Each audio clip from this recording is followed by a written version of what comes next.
tal? Bienvenidos a una emisión más de Entre Hechos, que hoy tiene por invitada a una consejera electoral. Se trata de Carla Humphrey, una mujer con larga trayectoria en asuntos electorales. De hecho, había sido consejera electoral aquí en la Ciudad de México, entonces Distrito Federal. Te doy la bienvenida, Carla, y de una vez arranco con la primera pregunta. En la penúltima sesión que hubo, cerraste tu primera intervención instando a evitar la polarización dentro del propio Consejo Electoral. ¿Por qué ese señalamiento? En primer lugar, un gusto saludarte como siempre, René, y gracias por este espacio. Bueno, era un par de sesiones muy complejas, la verdad es que estuvimos 12 horas sesionando casi, casi. Y bueno, acabé con ese señalamiento en mi primera intervención porque creo que es relevante que los asuntos del Consejo General y que resolvemos como autoridades electorales se resuelvan en Consejo General, no que estemos en otras canchas, en otros escenarios, resolviendo antes cosas que tenemos que resolver primero como Consejo General y después, claro, pues tratar de explicar las razones que guiaron que se tomara una decisión mayoritaria en Consejo General. Claramente somos 11 personas distintas, no votamos siempre igual todos y cada uno de nosotros, pero bueno, las decisiones se toman por mayoría y yo creo que es importante esperar a que el Consejo General tome una decisión y después explicar y defender esta decisión o incluso decir por qué nos estuvo en contra, a pesar de que ya sea vinculante esta determinación. Creo que las polarizaciones no nos ayudan, menos en un escenario complejo, en un escenario electoral complicado, que tenemos que organizar elecciones en una pandemia, que claramente esto hace que se modifique todo lo que hacemos como autoridad electoral, pero también la forma en la que nos comunicamos con las y los ciudadanos. Y creo que es importante que conozcan las decisiones que toma la autoridad electoral, pero que las tome ya una vez primero, que están siendo argumentadas las razones en la sesión pública del Consejo General, después cuando ya se toman, y bueno, es muy probable y es derecho de los partidos políticos impugnar las decisiones que toma el Consejo General, y ahí tendremos que esperar a que la Sala Superior también de forma unánime o mayoritaria resuelva lo que pasa en cada uno de los casos. ¿Adviertes tú que en el ámbito de los consejeros electorales, no de los representantes de partido, se tiende a polarizar la situación? Creo que este es un tema que no es novedoso, aunque se quiera hacer pasar como novedoso. ¿Qué quiero decir? Bueno, es un tema de la neutralidad y la imparcialidad que todos tenemos como servidoras y servidores públicos respecto a los procesos electorales. No es un tema nuevo, ya hubo, recordemos el caso del expresidente Vicente Fox, caso el cual además y después de la elección del presidente Calderón se motiva este cambio al sistema de comunicación política con la reforma al artículo 41, con la prohibición entonces de que los partidos políticos, las y los candidatos o cualquier persona pueda comprar espacios en radio y televisión para ingerir en las contiendas electorales y también, bueno, el artículo 134 constitucional que prohíbe que los recursos públicos sean utilizados para ingerir en las contiendas electorales y también, bueno, cuáles son los límites que tenemos las y los servidores públicos. Y creo que pues hubo también, por supuesto, señalamientos hacia el presidente Calderón, hacia el presidente Peña Nieto. No es un tema nuevo. También se han anulado elecciones en el caso de Colima, por ejemplo, por injerencia de funcionarios públicos. Digo funcionarios en este caso porque todos han sido hombres, perdóname aquí el anuncio, pero digamos todos han sido hombres. Y pues creo que se ha querido polarizar el tema como si fuera un asunto nuevo, como si este debate no se hubiera tenido en cualquier otro proceso electoral en el que hay que llamar, digamos, a que los que ejercemos una función pública tengamos o guardemos un cuidado extraordinario para no incurrir o incidir en estas contiendas electorales. Y creo que lo que ha pasado es que parecería que es un tema para algunos consejeros entre INE y en este caso el titular del Poder Ejecutivo Federal, y yo creo que, y por eso propuse, ¿no?, que el tema era atendible o debía ordenarse también a todos las y los titulares de los poderes ejecutivos locales y también municipales, hay que decirlo, no solo al titular del Ejecutivo Federal, y también a cualquier servidor y servidora pública a no a tener ninguna injerencia o hacer conductas o hacer manifestaciones que puedan violentar lo señalado en el artículo 134 de la Constitución. Creo que era momento para hacer este llamado, y no porque el Consejo General quisiera hacer este llamado, sino porque estábamos acatando una sentencia de la Sala Superior del Tribunal Electoral del Poder Judicial. ¿Qué quiero decir con esto? Que no es que el INE se quisiera manifestar en este momento sobre cuáles pudieran ser los límites para cualquier funcionario o funcionaria pública respecto de sus manifestaciones públicas relacionadas con el proceso electoral ya en marcha, sino que se nos obliga en este momento a acatar esta sentencia, que la verdad es que a mi juicio era un tema que ya tendría que haber resuelto la Sala Superior, no resolver nosotros cuáles eran los límites, argumentando que era un modelo novedoso de comunicación política. Que yo sepa, las y los funcionarios públicos han dado conferencias de prensa, pues siempre, ¿no? Que ahora se les denominen mañaneras y que tengan un contexto particular, creo que no las hacen novedosas como para que la Sala Superior hubiera determinado que como Consejo General nos teníamos que pronunciar respecto a este tema. Ahora seguramente se impugna y otra vez estaremos a la espera de ver qué resuelve la Sala Superior. Esperemos que ahora sí ya resuelva un tema concreto de cuáles son los límites respecto a este tipo de comunicación social que hace el presidente de la República, pero que no hace exclusivamente solo el titular del Ejecutivo Federal, también lo hacen titulares de poderes ejecutivos locales. Por eso creo que hay que hacer extensivo pues este llamado a no ingerir, no interferir en un proceso electoral justo con estas manifestaciones. Ya tocaste un tema delicado. Pareciera ver que vive en una suerte de tensión o desencuentro el Instituto Nacional Electoral y el Tribunal Electoral. ¿Lo adviertes así? Como bien dijiste, pues llevo en la materia electoral muchos años, empecé en 1997 y creo que era una relación distinta a la que había con la Sala Superior. Era una relación, yo siempre digo, de construcción de derecho electoral, porque pues no había nada, remontémonos hace 24 años, y creo que se han ido tensando las cosas, no solo con la actual integración de la Sala Superior, también con la anterior. Hubo cuestiones en las que no se estaba muy claro. Recordemos que muchas de las ocasiones regresaban los asuntos para fundar y motivar sin ir más allá de por qué no estaba mal o por qué estaba mal resuelto un asunto, o si no había razonamientos suficientes, o no, si no se apegaba a derecho, en fin. Y creo que sí hay una tensión, hay temas en los que, bueno, y saliéndome de este tema, pues el caso, por ejemplo, del acuerdo de paridad en gubernaturas, ¿no? Que fue una sesión que todos vimos. Ahí déjame interrumpirte. Quiero tratar ese tema un poquito más adelante contigo porque era el tema original de la entrevista. Pero déjame tratar de cerrar este capítulo haciéndote esta pregunta. ¿No se les está complicando demasiado el proceso electoral? Mira, a mí me gustaría una relación más constructiva, más armónica. Creo que a título personal yo te diría que con la mayoría de las y los magistrados tengo una muy buena relación, de poder incluso platicar algunos asuntos que no inciden, por supuesto, en cómo ellos votarán y resolverán un asunto después, pero creo que como relación institucional entre la máxima autoridad en materia electoral, el INE, administrativa, y el Poder Judicial, la máxima autoridad jurisdiccional, sí hay una tensión, sí hay una presión también mediática sobre los dos. Y bueno, a final de cuentas no es que la Sala Superior esté por encima del Instituto Nacional Electoral. Creo que el ámbito competencial es absolutamente distinto de una a otra y así debemos respetarnos como dos autoridades con atribuciones y con competencias distintas. Y claramente que lo que nosotros resolvemos y lo que ellos resuelven incide no solo en las elecciones, en la vida de las personas que están postulándose a una candidatura, por ejemplo, de los partidos políticos, de si pueden o no conservar su registro. Hay distintos ámbitos, por ejemplo, pues claramente de la violencia política en razón de género, de las mujeres, en fin. Hay muchos temas en los que incide y creo que como autoridades tenemos que ser mucho más claros en lo que estamos resolviendo para que la ciudadanía cuente con elementos para tomar su voto el día de la jornada electoral. Ahora, más allá de la propia relación institucional entre el instituto y el tribunal, ¿no les está planteando un desafío superior la epidemia? No veo yo que estén tomando providencias extremas en el caso de que la epidemia pudiera impactar el proceso electoral.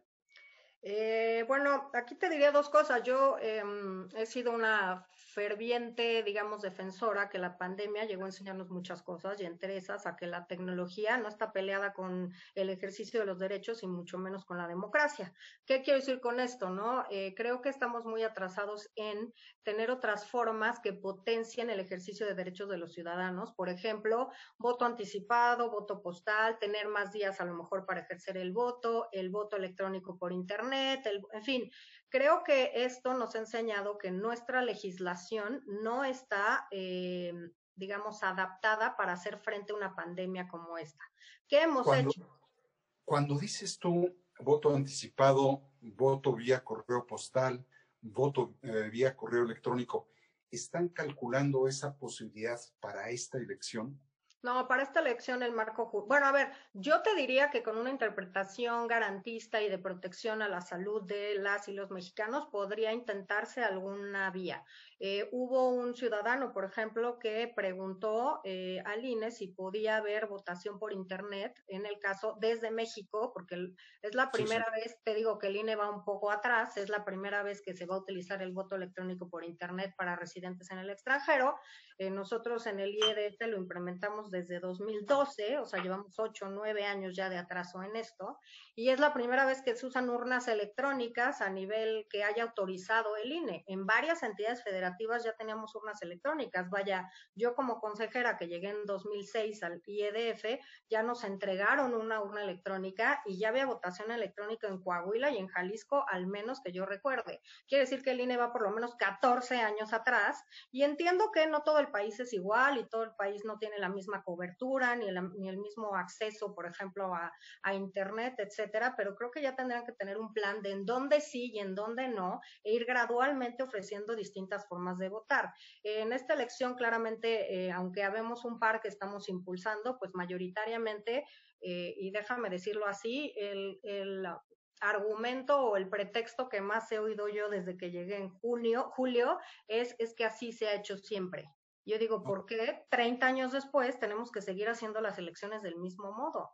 ¿Que de verdad no podemos aprender de otras experiencias? En Uganda se vota con el dedo en un aparato más o menos parecido a un teléfono de estos que tenemos inteligentes, te reconoce por huella dactilar quién eres y entonces te da acceso, digamos, a una casilla. No estoy hablando de Alemania, ni de Gran Bretaña, ni estoy hablando de Uganda. Y así te puedo tener como muchos ejemplos de cómo la tecnología ha ido avanzando y creo que en México no hemos sido lo suficientemente receptivos, primero, a que la tecnología abarata costos, porque tienes los resultados del día de la elección, no necesitas empezar a contar 3 días después, con lo que eso implica para la certeza del proceso electoral, para guardar todos estos votos todos los votos, las boletas resguardadas, etcétera, ¿no? Todos los gastos que implica, no solo de almacenamiento, sino también en el tema de que las y los ciudadanos no podemos conocer los resultados el mismo día de la elección. Y pongo un ejemplo, no es culpa del INE, sino de cómo se ha hecho todo el sistema nacional electoral, pero en el Distrito Federal, entonces, teníamos un programa de resultados que eran parciales, no eran preliminares. ¿Qué quiere decir? Que ya eran, digamos, ciertos, ya tenían esta certeza, ya eran definitivos, pero que se iban recogiendo, pues como se iban cerrando cada una de las casillas. Y ese día empezaba el cómputo de los votos, cuando se entregaba el primer paquete electoral, no hasta el miércoles. Entonces creo que hay muchas cosas que podemos cambiar, que podemos adelantar y que claramente inciden en un tema que las y los ciudadanos cuestionan desde hace mucho, el alto costo de la democracia mexicana. Y el alto costo de la democracia pasa sin duda por las prerrogativas de los partidos políticos, que son pues entre el 35 y el 40% del presupuesto del INE, que está cargado al INE, no a los partidos políticos. Y pues creo que la tecnología sí ayudaría en distintos procesos. Ahora, por ejemplo, y volviendo a tu pregunta de la pandemia, se va a hacer capacitación en línea, las y las personas que quieran ser observadores electorales pueden hacer todos los trámites hasta, digamos, la entrega de la acreditación en línea. Para nuestros CAES que estamos reclutando, pues también hay muchas de las etapas que son en línea. Entonces, Conformamos este grupo que le llamamos C19, con expertos en materia de salud que nos está asesorando en temas de protocolo, y así es como hicimos las elecciones de Hidalgo y de Coahuila, con Fíjate estos que protocolos. déjame interrumpirte, te lo pregunto porque escuché que el secretario de Salud de Nuevo León, Manuel de la O, dijo que de prevalecer un repunte, ellos postergarían la elección del 6 de junio. ¿Han llegado a contemplar ese escenario? Que Hace, fuera menester, que te, fuera menester postergar la elección. Fue un tema que se discutió antes de que llegáramos nosotros y por eso se suspendieron los procesos tanto de Coahuila como de Hidalgo. Sin embargo, como te decía, nuestra constitución, las constituciones estatales y las legislaciones estatales no están hechas, no tienen, digamos, esta posibilidad de hacer que las elecciones se lleven en un momento posterior. Te voy a decir por qué. En el caso de Hidalgo sí había la figura jurídica que reemplazaría entonces a los ayuntamientos, a las elecciones a ayuntamientos, que podría tener una vigencia hasta de un año. Pero en el caso de Coahuila, se trataba de la elección de todo el Congreso local y no hay ninguna salida constitucional para dejar a un Estado sin un poder constituido. Puede haberlas constitucionalmente, sí, pero en este momento no hay. ¿Qué hubiera pasado en el caso de Coahuila? Que se quedan sin Congreso local. ¿Y qué pasa con esto? Pues no podemos prorrogar el cargo porque ya hay muchas sentencias de la Sala Superior, pero también de la Suprema Corte, estableciendo que no se puede prorrogar el cargo. Tú votaste por alguien 3 años o 6 años y en ese momento tiene que dejar el cargo. Podría haber, como te digo, soluciones que podríamos ensayar constitucional y legalmente, pero en este momento no existen. Ahora, claramente que primero está la salud de las y los mexicanos y por eso tenemos un consejo de salubridad que es el encargado de tomar estas decisiones. Nosotros somos máxima autoridad en materia electoral, pero no en materia de salubridad. Claramente establece la Constitución que todas las autoridades tenemos que cumplir con lo que señala el Consejo de Salubridad y nosotros estaremos atenidos a lo que resuelve el Consejo de Salubridad. Esperemos que con la vacunación que ya se ha iniciado, pues lleguemos a mediados de mayo y junio con mejores condiciones que las que tenemos hoy, que bueno, ya se preveía un repunte y es por eso que las elecciones de Coahuila e Hidalgo se hicieron el 18 de octubre, porque nuestro propio C19, este grupo asesor, nos dijo que después del 18 de octubre iba a ser muy complicado llevar a cabo esta elección porque empezaba el frío y las enfermedades respiratorias distintas al COVID, pero que podrían confundirse con el marco, digamos, de que quizá pudiera ser COVID, neumonía, influenza, gripa, etcétera, ¿no? Entonces, por eso, aunque hubo pronunciamientos para no hacer las elecciones ni de Hidalgo ni de Coahuila, pues era la última oportunidad que teníamos. Y además quiero decirte que con los análisis que hicimos, pues la participación fue bastante similar a elecciones en estas mismas condiciones, me refiero solo para ayuntamientos o para Congreso local. No hubo una baja importante.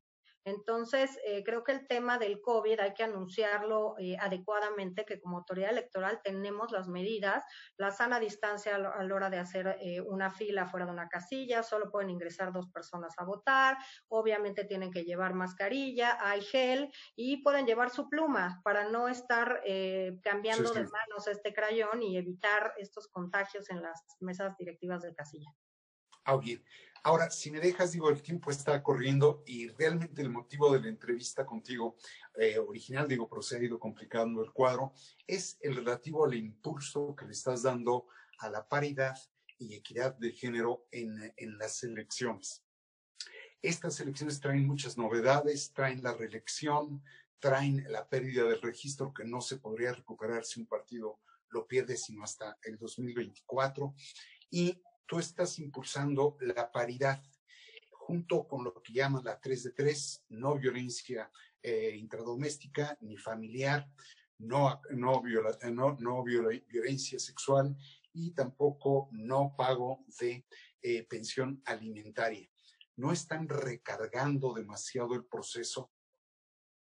Te diría primero que, bueno, es un reclamo histórico por la discriminación y el contexto de violencia en la que viven las mujeres en nuestro país. Además, es un tema que, si recuerdas, se aprobó primero la inclusión del principio de paridad a nivel constitucional en 2014. En 2019 se amplía a otros espacios en lo que conocemos nosotros como la reforma de paridad total. ¿Qué dice la reforma de paridad? Que los partidos deben postular paritariamente para todos, dice, para todos los poderes del Estado, para todos los niveles de gobierno, para los órganos constitucionales autónomos y también bajo sistemas normativos internos. Y además, pues es la primera vez, nos tardamos varios años de mujeres y hombres aliados para poder tener una reforma que sancione, repare y prevenga la violencia política en razón de género. Muchos años de estar redactando, intentando impulsar, y lo que más se tardó fue el tipo penal de violencia política, porque, bueno, la Consejería Jurídica, y así de claro lo digo, del gobierno anterior, simple y sencillamente no quería un tipo penal para que estuvieran persiguiendo políticos, y nosotros hicimos desde el Tribunal Electoral un protocolo para atender y sancionar, atender sobre todo la violencia política en razón de género, y nos dimos cuenta junto con el INE, la FEPADE, FEBIMTRA, en fin, algunas otras autoridades, y nos dimos cuenta que era necesario este tipo penal. Entonces se prefirió esperar a que hubiera ya un delito de violencia política para lo que hace esta reforma en esta materia es que se modifican 8 leyes, 6 generales y 2 federales para atender este marco de violencia política. Entonces, Vamos por partes, si te parece, porque digo, me parece que tiene muchos aristas, tiene mucho de positivo, de acción afirmativa, pero tiene también muchas complicaciones. Es fácil de comprender la paridad en los órganos colegiados, desde luego poder legislativo en primera instancia, pero en poder ejecutivo que recae sobre una sola persona. Ustedes ya establecieron que se deben de postular 7 candidatas a las gubernaturas de las 15 que estarán en juego. ¿Qué va a pasar con la elección presidencial en el 24? ¿Cómo van a lograr la paridad ahí? Primero déjame decirte que si hubiera sido por mí, hubieran sido 16 postulaciones de mujeres. ¿Por qué? Porque lo que hicimos fue decir, hay 32 poderes ejecutivos locales, claramente asimilando la jefatura de gobierno a un poder ejecutivo local. Hay solamente 2 mujeres titulares de estos poderes, una se va en esta elección. Entonces, todas las 15 deberán haber sido por mujeres para así ya llegar a esta paridad de 32 por 32. Ensayamos distintas fórmulas. La más, digamos, asequible para los partidos políticos es la que quedó. Nuestro acuerdo señalaba que no podían postular más de 8 personas para el cargo de, para las gubernaturas, las 15 gubernaturas, es decir, podían ser 8 mujeres o 7 hombres o al revés. El tema es que aquí se asimilan estas 32 poderes ejecutivos locales, obviamente como lo que son, para hablar de las entidades. Empezamos a ensayar como distintas rutas para ver cómo se aplicaba. Y lo primero que vimos es que en nuestro país solo ha habido 7 gobernadoras en toda la historia de nuestro país y 2 interinas, 9. Quiere decir que claramente hay un contexto de discriminación. Un partido político decía, bueno, pues hagámonos cargo que las mujeres no llegan porque no las postulamos, en primerísimo lugar. En segundo lugar, por este tema como de discriminación que siempre me preguntan, oiga, pero ¿no sería mejor que fuera por capacidad? Y siempre contesto 2 cosas. Una, que se la copio tal cual a la diputada Almaguer, representante del PRD en el INE, que dice, bueno, es como si los hombres nacieran con un lunar en la frente y dijeran, este va para gobernador, y luego una cicatriz en el hombro, este va para diputado, y así, ¿no? Y la segunda que yo digo es de cuántos quiere que le haga la lista de gobernadores que tendrían que estar en la cárcel, actuales y por supuesto pasados, ¿no? Entonces creo que no es un tema de capacidad, es un tema de cómo se tienen que abrir estos espacios para que pues las y los ciudadanos puedan votar también por una mujer para estos cargos. Entonces fue sin duda un tema complicado. Senado, un tema que por supuesto, como ya sabes, yo estoy convencida del tema, pero creo que a nivel de la presidencia de la República sí es un tema que es un cargo único, no podemos asimilar la presidencia a ningún otro poder local porque no están, digamos, ni constitucionalmente en el mismo espacio, ¿no? Sí se habla de los titulares de los poderes de las entidades federativas, un poco distinto la Ciudad de México, pero digamos eso es equiparable. Sin embargo, no hay con qué equiparar al presidente o la presidenta de nuestro país. ¿No habrá criterios sorprendentes en la elección presidencial del 24 entonces? Pues hoy te diría que no, pero faltan todavía algún tiempo, ¿no? Podríamos también establecer alguna medida, ¿no? Para ir garantizando paridad, pero de entrada te diría que hoy ese no es un tema. El tema es este proceso. El tema es algo que no se podía y que, claro, fue debate hasta con el Senado de la República, ¿no? Para mí, Sí. cuando dice todos los niveles de gobierno, todos los poderes del Estado, todo es todo. No vi un asterisco ni un pie de página que dijera, todos es todos mientras nosotros digamos que sí. Porque vaya, la impugnación del Senado fue claramente pues favorecerse del dolo de no haber ellos legislado. Para mí, un principio constitucional como es el de paridad no necesita legislación para materializarse. Ese fue un argumento de algunos senadores, que era reserva de ley, para mí ese no aplica, pero de cualquier forma sí creían que se tenía que materializar con la aprobación de una ley, la reforma de paridad total se aprobó en 2019, el 6 de junio se publicó, hoy estamos a 18 de enero del 2021 y seguimos sin esa legislación. Yo creo que las mujeres de este país pues no estamos dispuestas a esperar a que un Congreso resuelva cuándo quiere o no legislar. Entonces, y creo que eso no está a debate, el artículo 1 de nuestra Constitución establece que todas las autoridades tienen que garantizar los derechos humanos en nuestro país de manera universal y progresiva. Y creo que esa era una falta en la que estaba incurriendo nuestro Congreso de la Unión. No nosotros como autoridad electoral tendremos que dejar pasar el tema de cómo se iba a aplicar este principio de paridad en esta elección. ¿Y por qué no lo aplicaron para alcaldes? No, ese está aplicado ya. O sea, la paridad vertical a nivel alcaldía, la paridad horizontal, perdón, ya está, se modificó. Primero empezó desde 2014 sin que se hubiera reformado el artículo 115 de la Constitución, ahora ya está reformado y ya es aplicable para los alcaldes. Que ahí además pues ya aplica la reelección depende de la entidad federativa, pero ya por lo menos en la mayoría de los casos ya ha habido por lo menos una elección con reelección a esos cargos.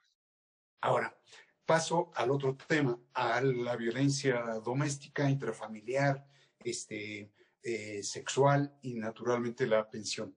¿Qué van a hacer con un caso como el de Félix Salgado Macedonio? No ha sido sancionado, no ha sido condenado, tiene 2 denuncias por violación, que es un delito mayor, y se mantiene impune.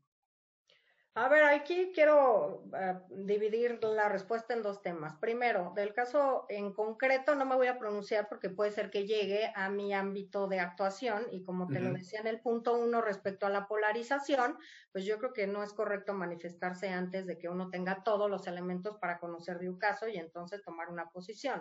El segundo es que en el tema de violencia política lo que hicimos es adoptar una medida yo te diría, para elevar la calidad de representantes que tenemos. ¿Por qué? Porque no queremos personas que ocupando un cargo público sigan violentando mujeres, usando el fuero para no hacerse responsables de distintas formas, de distintas cosas. Aquí, en primer lugar, la redacción que intenté, digamos, en este proyecto de acuerdo que no se impugnó y que es vigente, es que los partidos estuvieran obligados a revisar, digamos, los antecedentes de las personas a las que estaban postulando un cargo de elección popular. Y digo personas porque no solo los hombres violentan mujeres, desafortunadamente también las mujeres violentan mujeres. Entonces, obviamente hubo una negación importante, una negativa por parte de los partidos políticos que decían que les estábamos estableciendo requisitos que no estaban dentro de la ley ni en la Constitución y por tanto lo dejamos como una declaración bajo protesta de decir verdad y de buena fe. ¿Qué quiere decir esto? Que si nosotros hacemos, por ejemplo, análisis de riesgo respecto de las candidaturas que nos están presentando y vemos que alguien está dentro de estos 3 supuestos, en primer lugar está cometiendo un delito. ¿Por qué? Porque está declarando en falso ante una autoridad distinta a la jurisdiccional. Esto de entrada hace que la autoridad electoral esté obligada a presentar una denuncia por el conocimiento de la comisión de un delito.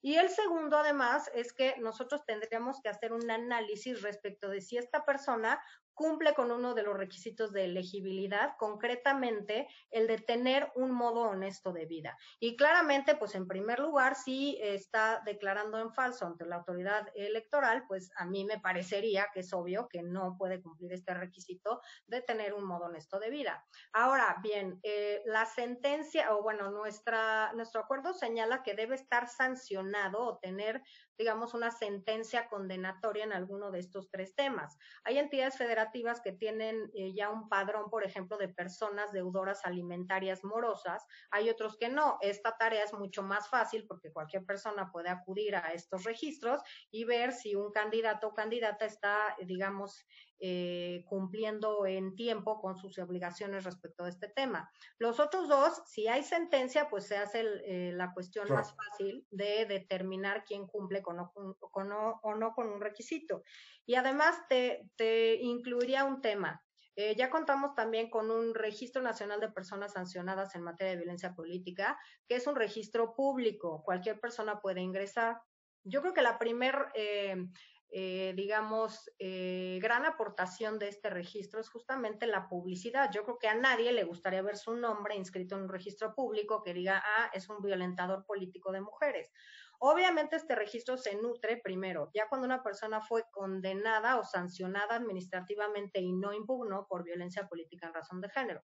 Esto lo hicimos por una sentencia de la Sala Superior que señala que se tiene que estar registrado o inscrito en este registro si se comprobó la violencia política en razón de género por un tiempo determinado. Este registro, ¿qué hace? Dos cosas que me parecen muy importantes. Primero, que todas las autoridades en el país podamos conocer estos datos. Es decir, si un ciudadano nació en Sonora y ahí cometió violencia política, pero ahora vive en Yucatán y quiere registrarse como candidato ahí, ya tenemos el elemento que en Sonora ya fue sancionado. ¿Qué tendría que hacer cualquier autoridad local? Porque recordemos que además, pues en estas elecciones, particularmente en las gobernaturas, pues son elecciones locales. La elección federal que tenemos como Instituto Nacional Electoral, pues que es claramente a la Cámara de Diputados y Diputadas. Pero bueno, la autoridad tendría que revisar este registro, ver por qué está la persona sancionada y hacer, digamos, una interpretación de si cumple o no con este requisito de tener un modo honesto de vida. Por supuesto, ya tenemos varias entidades federativas y las salas regionales y la sala superior han confirmado negarle la candidatura a ciudadanos que no cumplan con este requisito, que es uno de los requisitos que se establece para tener la ciudadanía mexicana, tener más de 18 años, tener un modo honesto de vida, de manera tal que si no lo cumples, pues no reúnes la calidad de ciudadano o ciudadana y por tanto no puedes ser registrado en ningún cargo de elección popular. Te diría que... Perdón, adelante. Que estas dos funcionan juntas, ¿no?